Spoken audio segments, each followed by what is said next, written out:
नमस्कार दोस्तों, एक बार फिर आपका स्वागत है स्टडी विद डी के दिलीप चैनल पर।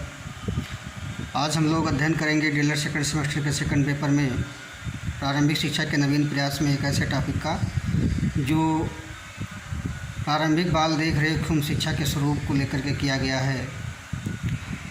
अर्थात बच्चों के स्कूली शिक्षा प्रारंभ होने से पहले, या इसको हम प्री प्राइमरी शिक्षा के भी कह सकते हैं, या नर्सरी एजुकेशन भी कह सकते हैं, या शाला पूर्ण शिक्षा भी कह सकते हैं, विद्यालय पूर्व शिक्षा भी कह सकते हैं।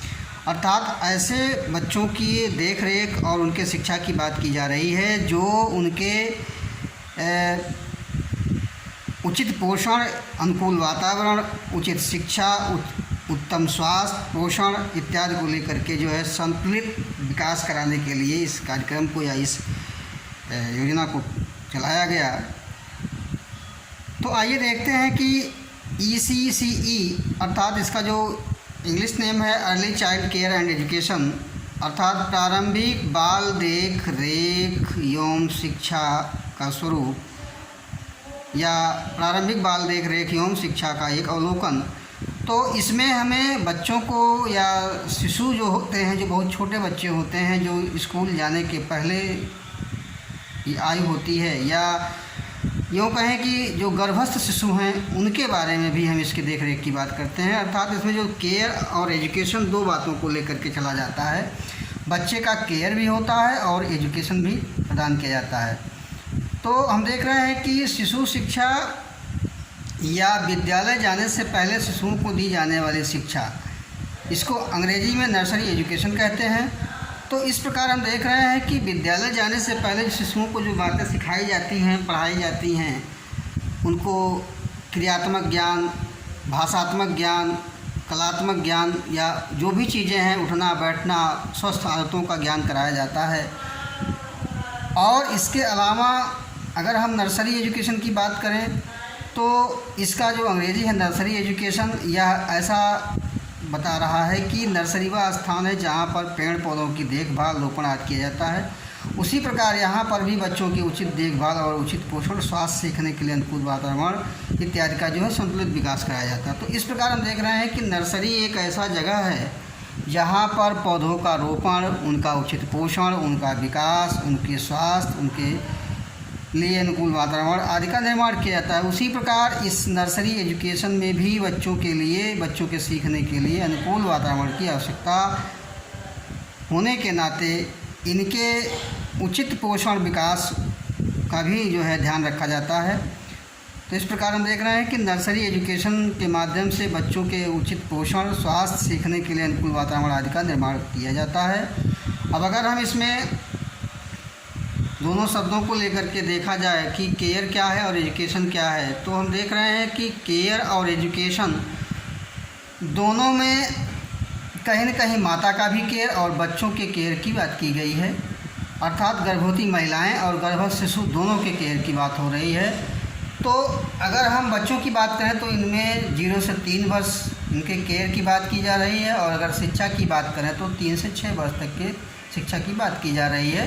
तो कुल मिलाकर के अगर हम इनके आयु सीमा का निर्धारण करें तो 0 से लेकर के 6 वर्ष तक का इनका केयर और एजुकेशन की बात की जा रही है। और इसके अलावा अगर हम इसके फॉर्मल इनफॉर्मल स्टेज की बात करें तो इसमें हमें यह देखने को मिल रहा है कि 0 से 3 और 3 से 6 दोनों में औपचारिक और अनौपचारिक, अर्थात जो 0 से 3 है वह अनौपचारिक और जो 3 से 6 है वह औपचारिक शिक्षा देने की बात कर रहे हैं। और इन सब को करने के पीछे कहीं न कहीं उन्हें विद्यालय के लिए तैयार करने की बात की जा रही है, उनके संप्रेषण क्षमता में विकास करने की बात की जा रही है, और ड्रॉप आउट भी कम करने की बात की जा रही है। अर्थात अगर बच्चों को हम उसके शुरू से लेकर के उसका देखभाल करेंगे तो उसका स्कूल के प्रति, शिक्षा के प्रति, अपने स्वास्थ्य के प्रति, शारीरिक विकास या मानसिक विकास के प्रति, अर्थात सारे जो सर्वांगीण विकास हैं उसके प्रति उसका ध्यान जो है आकृष्ट होगा, उसकी रुचियाँ बढ़ेंगी और वह औपचारिक शिक्षा के लिए तैयार होगा, और तभी जाकर के वह विद्यालय में अपना सामंजस्य बना पाएगा। कहने का मतलब यह है कि बच्चे को हमें कक्षा 1 में प्रवेश करने के लिए पूरी तरीके से तैयार करने की बात की जा रही है, ताकि ड्रॉप आउट भी कम हो, जो सबसे बड़ी बात देखने को मिल रही है प्राथमिक स्तर पर या निम्न प्राथमिक स्तर पर। उनके ड्रॉप आउट की समस्या को लेकर के या ड्रॉप आउट की जो दिक्कतें आ रही हैं, उनमें भी इस प्रारंभिक बाल देख एवं शिक्षा के स्वरूप को लेकर के किया जा रहा है। अब अगर हम इसके शुरुआत की बात करें तो हम इसे देख रहे हैं कि प्रारंभ में इसे विद्यालय पूर्व शिक्षा या शाला पूर्व शिक्षा कहा जाता था, और 2 अक्टूबर 1975 को भारत में एक देशव्यापी शिशु शिक्षा कार्यक्रम आरंभ किया गया, जिसको नाम दिया गया समेकित बाल विकास सेवा के नाम से जाना जाता है। और इसी समेकित बाल विकास परियोजना के या समेकित बाल विकास सेवा योजना के द्वारा ही इन कार्यक्रमों को चलाया जा रहा है। इसके द्वारा बच्चों में जो सर्वांगीण विकास की बात की जा रही है, उनका भी ध्यान रखा जा रहा है। तो इस कार्यक्रम में हम देख रहे हैं कि गर्भवती महिलाएं, गर्भस्थ शिशु से लेकर 6 वर्ष या कभी कभी उससे अधिक आयु के बच्चों के स्वास्थ्य एवं पोषण शिक्षा का प्रावधान किया गया है। तो देख रहे हैं कि समेकित बाल विकास सेवा में गर्भवती महिलाओं को भी और गर्भस्थ शिशु को भी लेकर के चला जा रहा है। उनके उत्तम स्वास्थ्य को लेकर के, उनके उत्तम पोषण को और शिक्षा को लेकर के काम किए जा रहे हैं। और इस परियोजना का प्रयास है कि इन केंद्रों को प्राथमिक विद्यालय के निकट खोला जाए, जो कि ऐसे बच्चे अपने छोटे भाई बहनों की देख रेख करने से स्कूल नहीं जा पाते हैं, तो वह भी स्कूल जा पाएँ। तो हम देख रहे हैं कि इस परियोजना के द्वारा यह भी प्रयास किया गया कि ऐसे प्राथमिक विद्यालयों के निकट इन जो है कार्यक्रमों को चलाया जाए, इन आंगनबाड़ी केंद्रों को खोला जाए। जो ऐसे बच्चे हैं जो अपने छोटे भाई बहनों या किसी की देख रेख में स्कूल नहीं जा पा रहे हैं, तो उनको भी स्कूल में लाया जाए। इसके अलावा अगर हम देखें कि 2008-9 में समेकित बाल विकास परियोजना से समन्वय स्थापित करके 9180 आंगनबाड़ी केंद्रों को मजबूत किया गया था, और इसके लिए ECCE कार्यकर्त्री तथा सहायिका को प्रशिक्षण, मानदेय, केंद्र संचालन सामग्री क्रय, खेल सामग्री क्रय के लिए धनराशि का व्यय किया गया। तो 2008-9 में समेकित बाल विकास परियोजना में समन्वय स्थापित किया गया 9180 आंगनबाड़ी केंद्रों को मजबूत करने के लिए, और इसके लिए कार्यकर्त्री जो हैं, सहायिकाएँ जो हैं, उनको प्रशिक्षण देने की बात की गई, मानदेय देने की बात की गई, और इस केंद्रों को संचालित करने के लिए इनमें खेल सामग्री या अन्य जो भी संसाधन सामग्री हैं उनके लिए धनराशियों की बात की गई। और इसके अलावा अगर हम देखें कि 2009-10 में ज़िलों में प्री स्कूल रेडीनेस या जिसको हम कहें कि विद्यालय पूर्व कार्यक्रम या विद्यालय उन्मुख कार्यक्रम जो चलाया जा रहा था, इसके द्वारा उसमें भी इसको जोड़ा गया। हमने पिछले वीडियो में या पिछले कक्षा में हमने लेक्चर में इसको बताया था कि विद्यालय उन्मुख कार्यक्रम क्या होता है, तो वह भी जो है इसमें ऐड किया गया 2009-10 से इस समेकित बाल विकास सेवा में। अब इसके बाद अगर हम देखें तो प्रत्येक जनपद के लिए जो धनराशि आवंटित की गई है वह 15 लाख रुपए है, और आंगनबाड़ी केंद्रों द्वारा जो है विभिन्न कार्यक्रमों का आयोजन कराया जाता है। और ECC केंद्र के द्वारा जो वार्षिक कैलेंडर है, उस कैलेंडर के अनुसार प्रत्येक आंगनबाड़ी केंद्रों पर विभिन्न क्रियाकलाप आयोजित किए जा रहे हैं। और इन क्रियाकलापों में जो क्रियाकलाप हैं वह 2 पक्षों में है। पहला है केंद्रीय दैनिक क्रियाकलाप और व्यक्तित्व के क्रियाकलाप। तो दैनिक क्रियाकलापों के द्वारा ही उसके व्यक्तित्व का निर्धारण जो है किया जाता है। किसी भी व्यक्ति का जो दैनिक क्रियाकलाप है उसके व्यक्तित्व में सहायक होता है, उसका उसी अनुसार हो जाता है। तो अगर हम उसके स्वच्छता को लेकर के देखें कि उन्हें स्वच्छता का ज्ञान कराया जाए, उनके वार्तालाप या भाषाई ज्ञान कराया जाए, उनके संज्ञानात्मक विकास पे बल दिया जाए, उनके कहानी गीत के द्वारा उनको सिखाया पढ़ाया जाए, कक्षा के अंदर कुछ कार्यक्रम कराए जाएँ, कक्षा के बाहर भी कुछ क्रियाएं कराई जाएँ। तो इस प्रकार हम देख रहे हैं कि दैनिक क्रियाकलापों में स्वागत है, स्वच्छता की जांच है, स्फूर्तिदायक कार्य हैं, वार्तालाप है, संज्ञानात्मक विकास की क्रियाएं हैं, कक्षा के अंदर व कक्षा के बाहर खेल की क्रियाएं हैं, भाषाई खेल है, कहानी है, गीत है। इन सब के माध्यम से दैनिक क्रियाकलापों के माध्यम से उसके व्यक्तित्व के विभिन्न पक्षों में हम सर्वांगीण विकास करते हैं। तो अगर हम पहले व्यक्तित्व के विभिन्न पक्षों की बात करें तो उसमें है शारीरिक, मानसिक, सामाजिक और स्वस्थ आदतों के विकास की बात की गई है।